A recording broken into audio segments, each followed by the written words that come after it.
그 화장실 얘기를 하니까 그러니까 그게 화장실이 누수된 걸로 돈 나간 걸로 끝나면 안 되고 그게 이제 깨달음이 되고 간증이 되고 설교 때 써먹는 예화가 되고 이러면 돈 번 거거든요.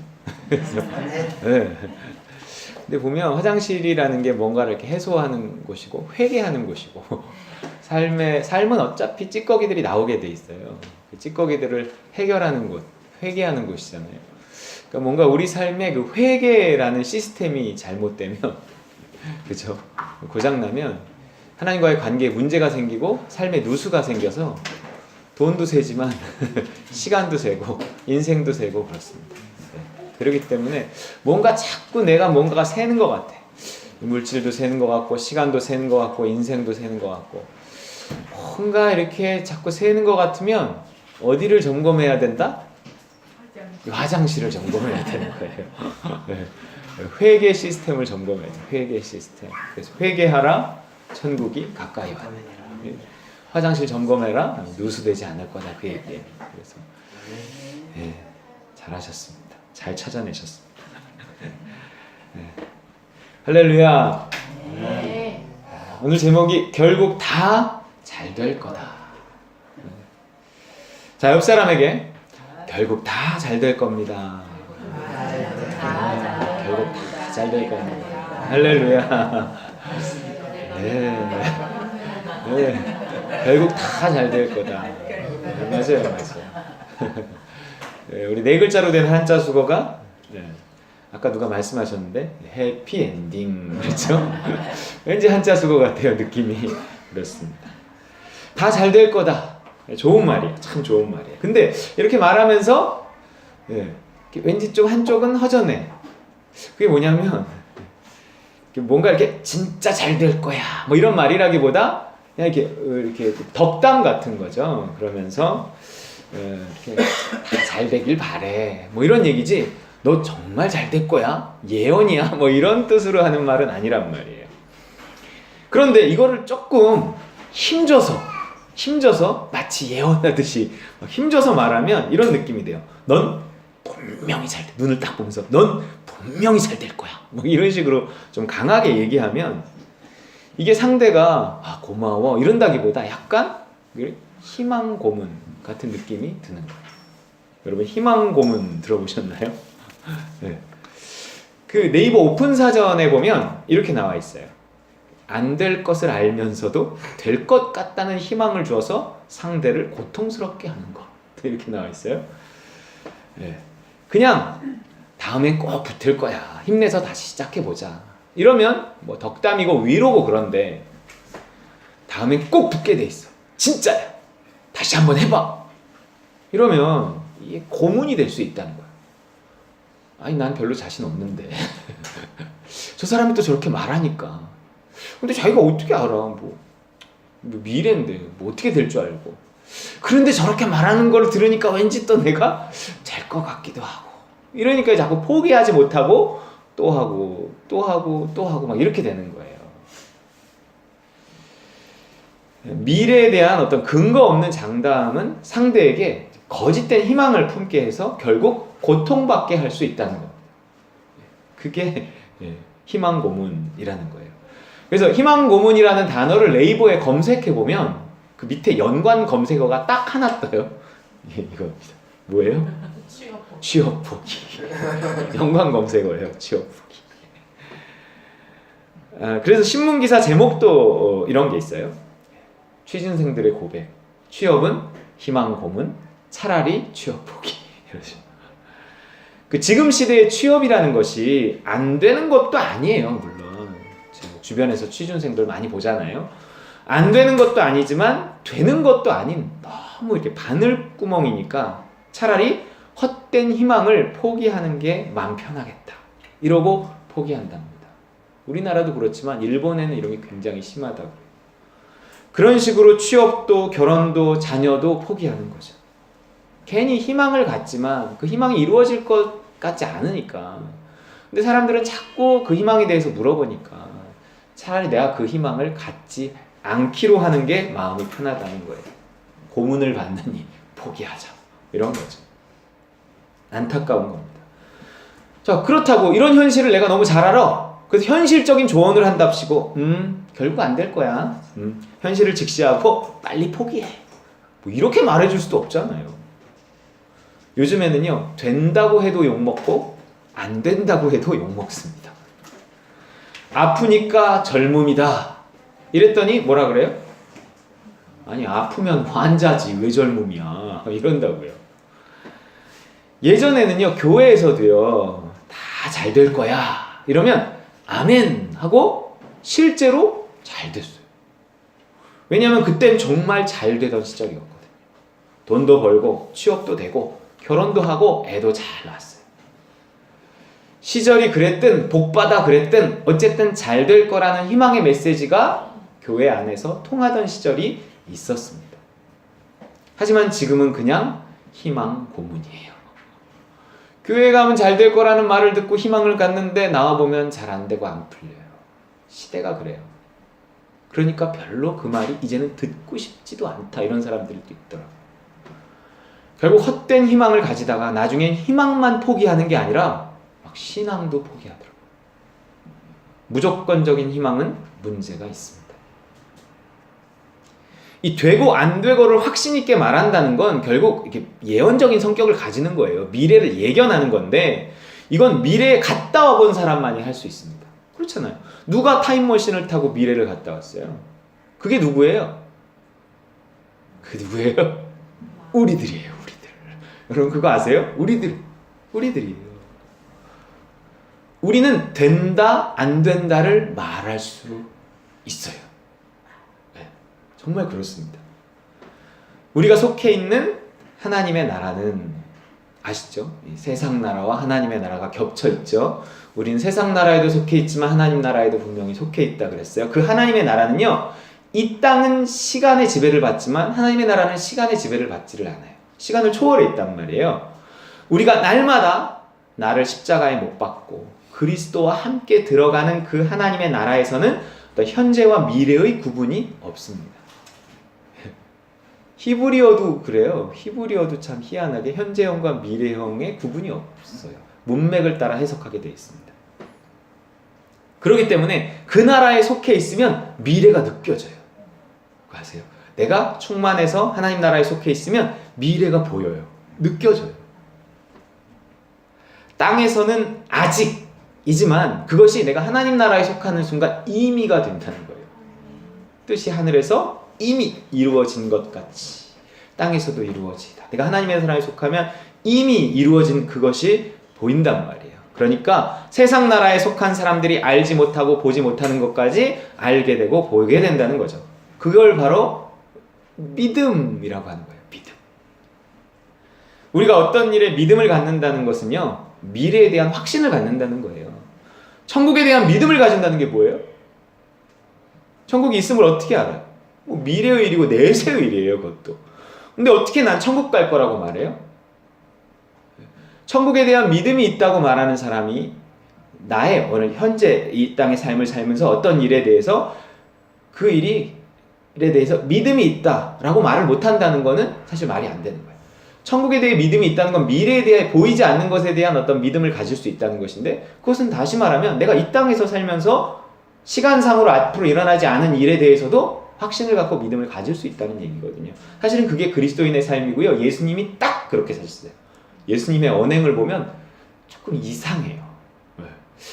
이게 예수님이니까 가능하겠지.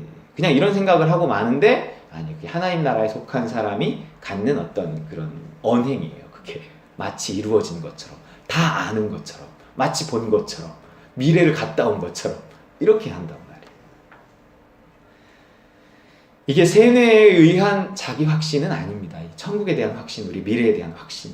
하나님 나라에 속해 있으면 마치 미래를 본 사람처럼 확신 있게 행동할 수 있어요. 그게 성경이 말하는 믿음이라는 거예요.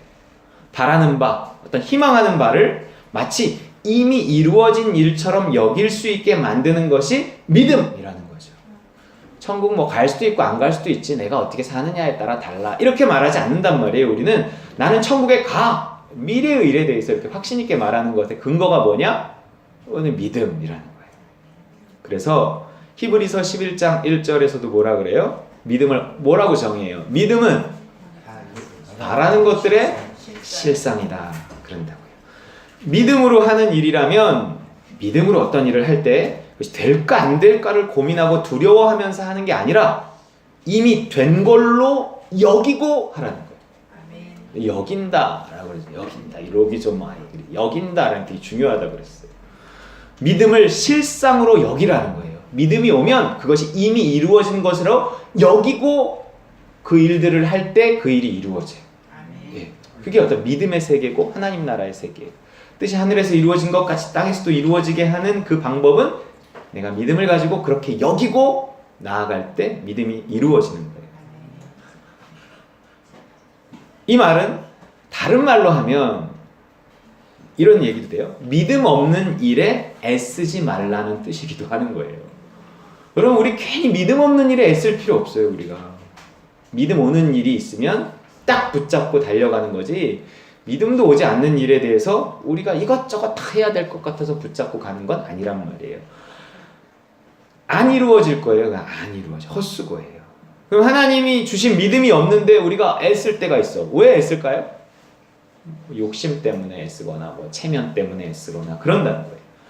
욕심을 가지고 애를 쓰는데 그 욕심이 이루어지는 시대가 아니니, 이 시대가 또 그래요. 욕심이 이루어지는 시대도 아니에요. 너무 치열해요. 결국 실패하고 힘들어지는 겁니다. 하지만 이 시대에도 되는 게 있다니까요. 뭐예요? 믿음으로 하는 일은 돼요. 그 가뭄 중에도 믿음으로 사는 사람은 살아남잖아요. 믿음으로 하는 일, 선악의 판단, 곧 뭐가 좋고 나쁘다는 판단을 하나님께 맡기고 내 욕심은 십자가에 못 박고, 그런 믿음이 와요. 내 선악의 판단 하나님께 맡깁니다. 내 욕심을 십자가에 못 박습니다. 하나님 믿음 주십시오. 그러면 믿음이 와요. 근데 내가 뭐가 좋고 나쁘고 하는 게 이미 나의 가치관이 어떤 세속적인 영향을 받아 딱 정해져 있으면 하나님이 믿음을 주시기가 참 힘들어요. 나를 십자가에 못 박지 않고는 말씀을 하셔도 내가 안 들을 건데, 이렇게 봐서 들을 것 같을 때 나도 말하게 되지, 안 들을 것 같을 때는 나도 안 말하게 된다니까요. 하나님의 음성은 십자가 뒤에 들리는 겁니다. 그 믿음은 이루어지게 돼 있어요. 아니, 나와 내 자식들의 제일 좋은 길을 우리가 이 시대, 아니 다음 시대까지 생각하면서 찾는 거잖아요. 근데 그걸 도대체 누가 알겠어요? 누가 알아요? 우리 1년 뒤의 일, 10년 뒤의 일, 내일 일도 모르는데 어떻게 알아요? 근데 누가 알아요? 하나님이 아신단 말이에요. 가장 좋은 선택은 하나님한테 달렸어요. 내가 하나님 나라에 속했을 때 하나님 주신 믿음으로 가장 좋은 선택, 마치 미래를 본 것처럼 가장 좋은 선택을 하고 그걸 믿음으로 그 길을 꿋꿋이 가는 겁니다. 결국 그 길 끝에 어떤 열매가 있는 거예요. 겉으로 좋아 보이는 것일 수도 있고 아닐 수도 있지만 선악의 판단을 맡기고 순종하다 보면 이게 올라가기도 하고 내려가기도 하면서 일단 나라는 게 만들어져요. 나. 순종하는 길. 하나님 나라에 속해서 순종하는 그 길에서 좋은 일도 있고 분명히 안 좋은 일도 있어요. 순종했는데도. 근데 그러면서 나라는 게 만들어져요. 내가 만들어지면서 길들이 하나씩 하나씩 열리고요. 점점 더 좋은 선택들이 나에게 이렇게 다가옵니다. 다가오는 게 되게 중요한 거예요. 근데 내가 만들어지는 것과 같이 이루어진다는 거예요. 그리스도는, 예수님은요, 믿음을 통해서 나에게 말씀하시는 거잖아요. 믿음이 온다는 건 믿음은 곧 말씀이에요. 내가 들었다는 거예요. 근데 그 말들이 희망 고문이 되지 않을 것은 반드시 이루어질 것이기 때문입니다. 내가 얼마나 믿느냐 하는 게 문제예요. 믿지 않으면 안 이루어져요. 하나님 말씀하시고 믿음이 왔는데도 내가 그걸 믿지 않고 믿음에 따른 어떤 선택과 행동을 하지 않으면 그 믿음이 이렇게 소멸돼 버려요. 이렇게 죽은 믿음이라 그러거든요.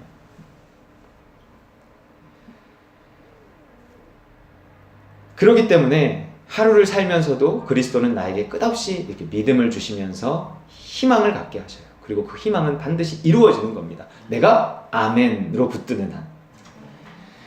잘 될 거라고 말해주는 것도 필요하지만요, 이렇게 또 안 될 거라고 말해주는 것도 필요합니다. 물론 어떤 믿음으로 우리는 그런 일을 할 수 있다니까요. 될 거다 안 될 거라는 거를 믿음으로 말해줄 수 있어요. 물론 당사자가 하나님과의 관계에서 그 확신을 갖는 게 가장 중요하고요. 왜냐하면 또 우리가 말해주면 잘못 말해줄 수도 있고요. 남의 일이기 때문에 또 확신이 안 오는 경우도 많이 있어요. 내가 정말 하나님 나라에 속해서 뭔가 보이고 느껴질 때는 해줄 수 있는 말이라는 거예요. 이게 될 일인지 안 될 일인지를 빨리 캐치해서 결단하는 것이 세월을 아끼는 길이라는 거죠.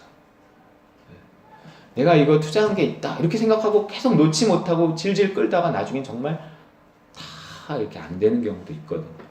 물론 그것이 안 되는 결론이 났더라도 믿음으로 시작했고 믿음으로 그 길을 갔다면 하나님이 그 안 됨을 통해서도 하실 일이 분명히 있기는 해요. 그러나 그렇지 않다 그러면 중간에라도 빨리 하나님께 묻고 믿음에 따른 결단을 하는 것이 세월을 아끼는 길이라는 거예요. 그럼 머리 써봐야 소용없습니다. 미래를 알 수 없어요. 매일 죽고 매일 부활하는 삶 속에서만 답이 있습니다. 부활에서 도달한 하나님 나라에서만 뭔가 보인다니까요. 믿음으로 보는 거예요, 우리는. 자, 이게 안 보이잖아요. 하나님 나라에 속해서 내가 믿음을 갖지 못하고 뭔가가 안 보이면 이때부터는 고난이 찾아옵니다. 오늘의 4번 타자, 고난이에요.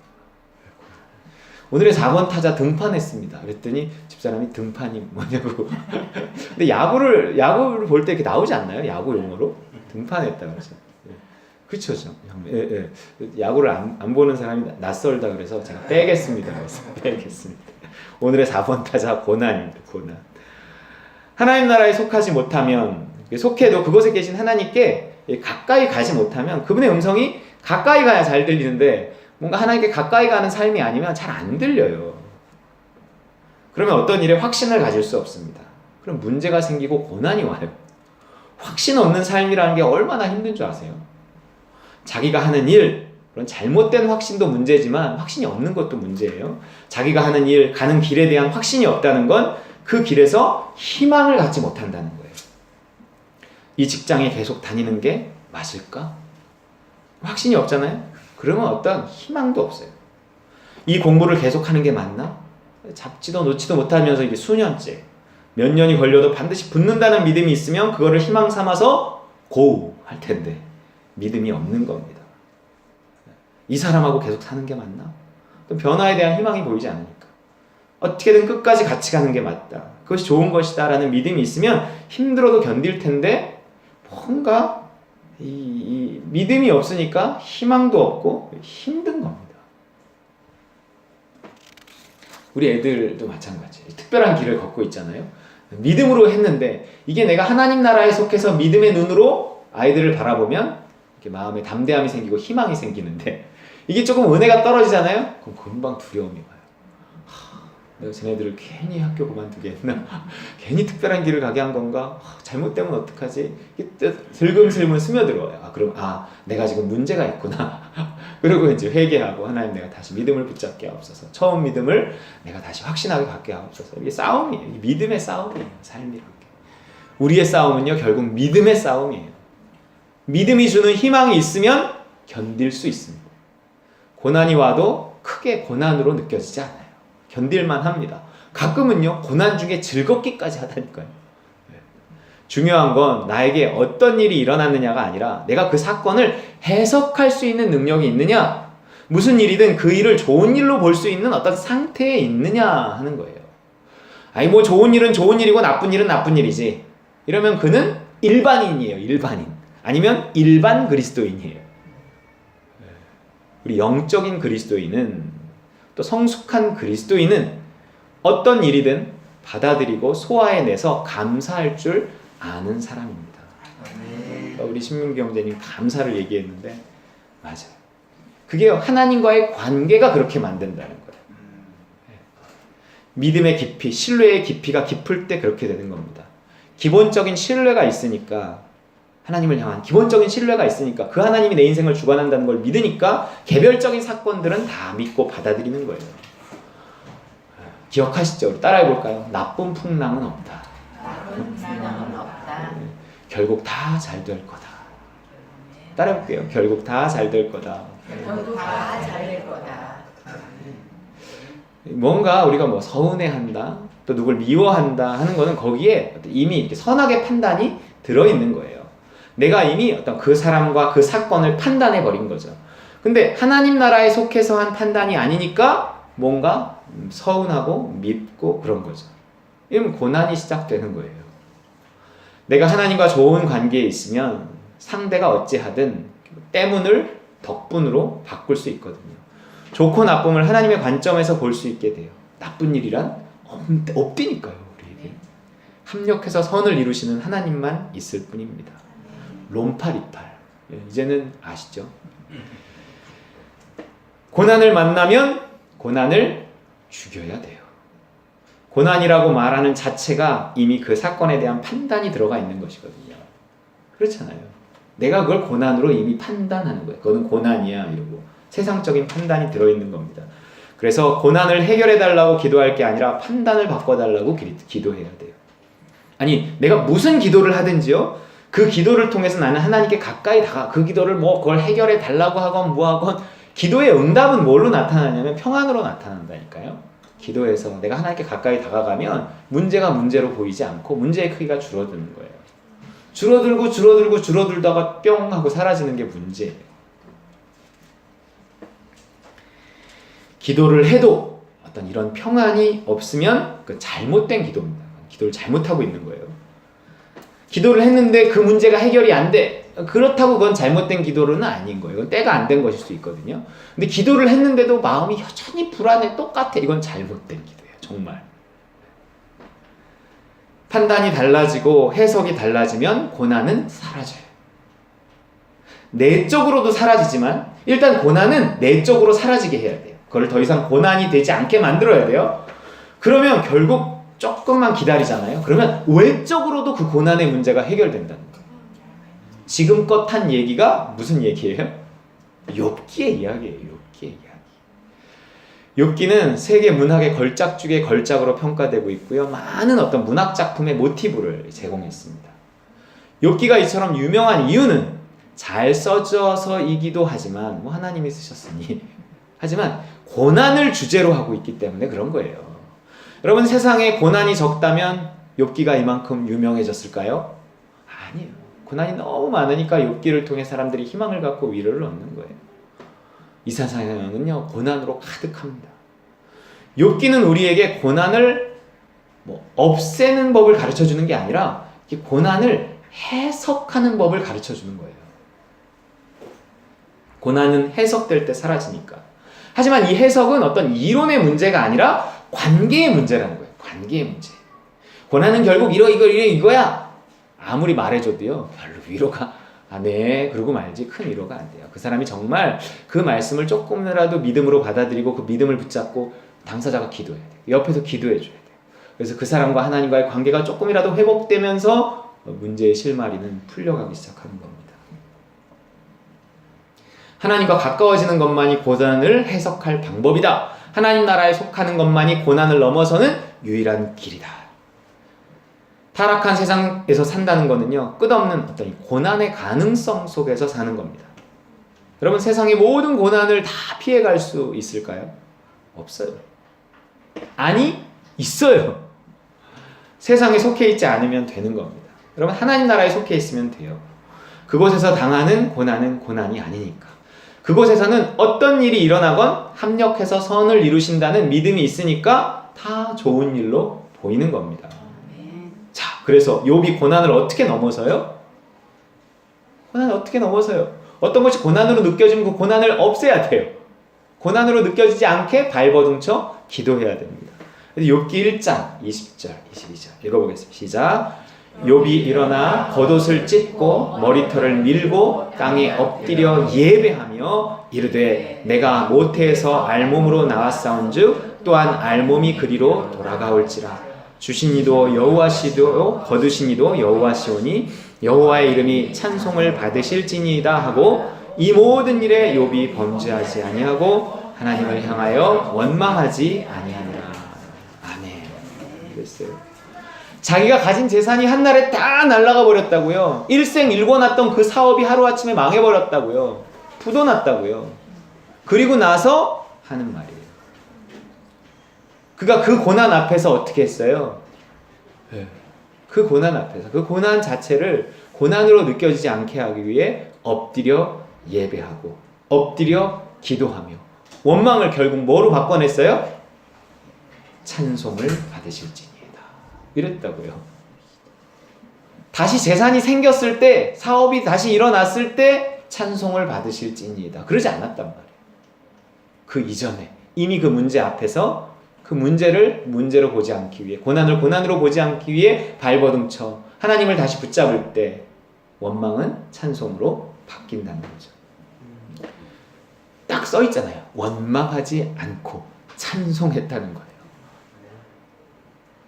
쉽나요? 어렵죠. 어렵지만 불가능하지 않다니까요. 세상 나라에 있는 나를 발버둥쳐 기도하며 하나님 나라로 집어넣는 거예요.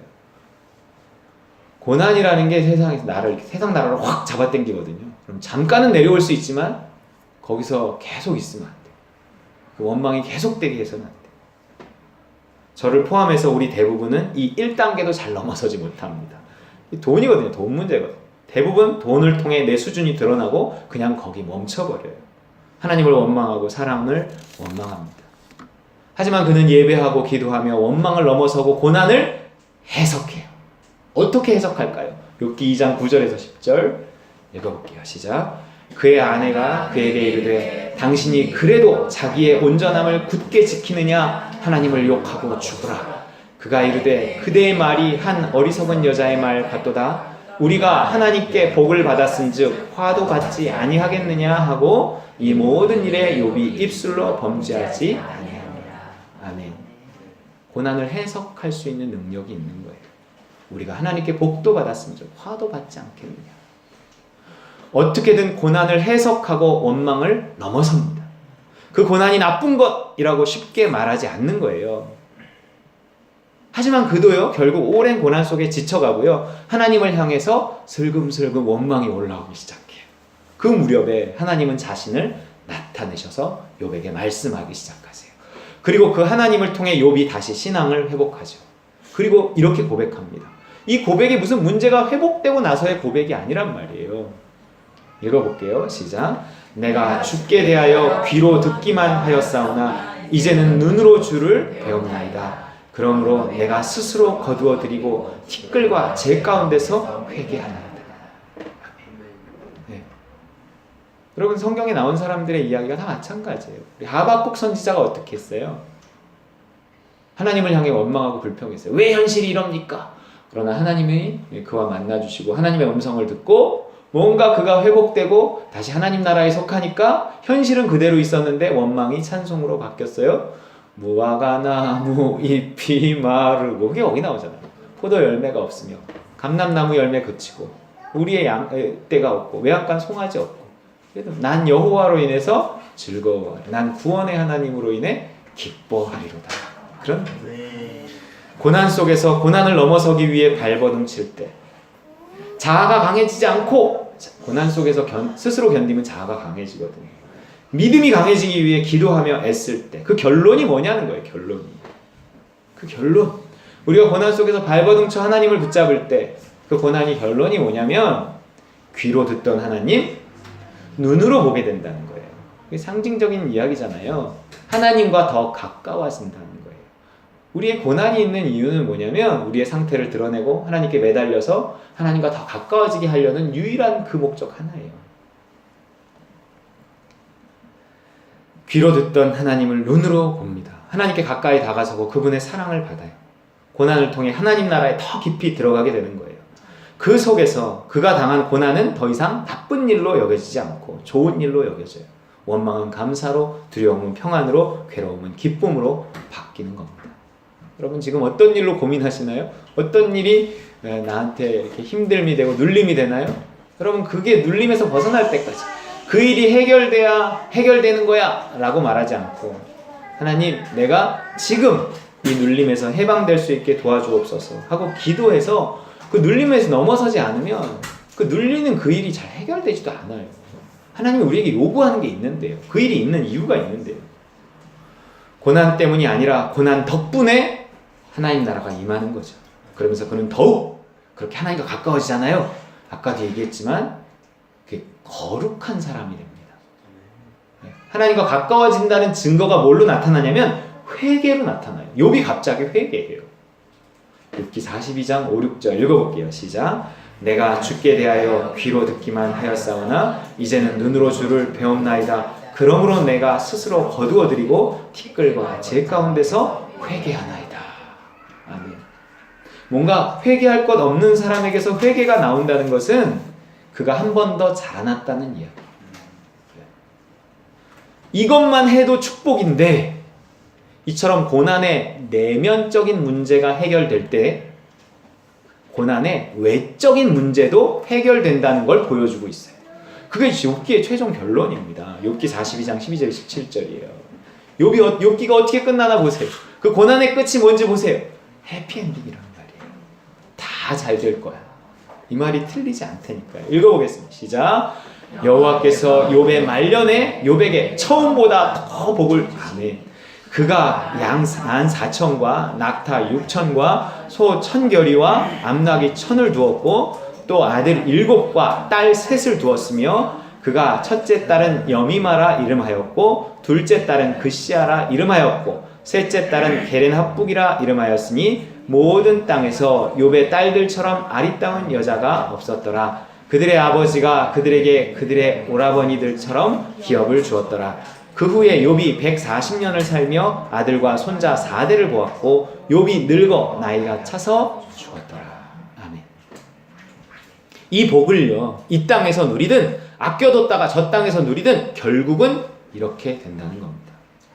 희망이 생기십니까? 아멘 몇 분 안 하셨어요? 희망이 생기십니까? 네, 아멘, 아멘 해야죠. 우리 아멘으로 하나님께 영광 돌리는 겁니다.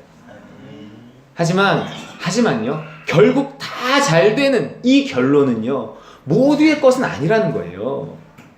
하나님을 사랑하는 자, 협력해서 선을 이루는 전제란 말이에요.